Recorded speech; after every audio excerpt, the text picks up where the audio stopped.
इचलकरंजी कोल्हापूर मार्गावर साजनी इथं ट्रॅक्टर दुचाकी अपघात, वडील मुलगा गंभीर जखमी।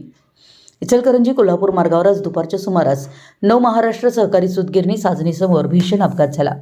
पंचगंगा सहकारी साखर कारखान्यात ऊस वाहतूक करून रुकडीकडे जात असलेल्या ट्रॅक्टरनं समोरून येणाऱ्या दुचाकीस जोराची धडक दिल्याची घटना घडली आहे। कोल्हापूरकडून इचलकरंजीकडे जात असताना विश्वनाथ पांडुरंग आरेकर वय 45 राहणार शाहूपुरी कोल्हापूर हे आपल्या 11 वर्षाच्या मुलासह दुचाकी क्रमांक MS09 CN 0252 वरून प्रवास करत होते।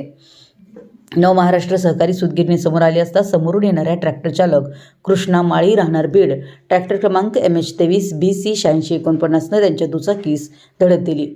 या अपघातात सुमेध विश्वनाथ आरेकर वय 11 या मुलाच्या मांडीला गंभीर दुखापत झाली असून पायाला फ्रॅक्चर झाल्याचं समजतंय। तसेच वडील विश्वनाथ आरेकर यांच्याही पायाला फ्रॅक्चर झाल्याचं समजतं।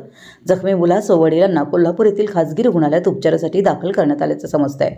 दरम्यान अपघातानंतर सदर ट्रॅक्टर रस्त्याच्या कडेला असलेल्या विजेच्या खांबाला धडकला। त्यानंतर काही वेळातच विजेच्या खांबावरील वायर शॉर्ट होऊन परिसरातील गवतास आग लागली। साजनी गावचे स्थानिक नागरिक तत्काळ घटनास्थळी दाखल झाले। यावेळी साजनी गावचे वायरमन राजू पाटील यांनी त्वरित वीज पुरवठा खंडित केल्यानं पुढील अनर्थ टळला। या अपघाताबाबत ट्रॅक्टर चालकासह संपूर्ण घटनेचा पुढील तपास हातकणंगले पोलीस यंत्रणेकडून सुरू असल्याचं समजतं।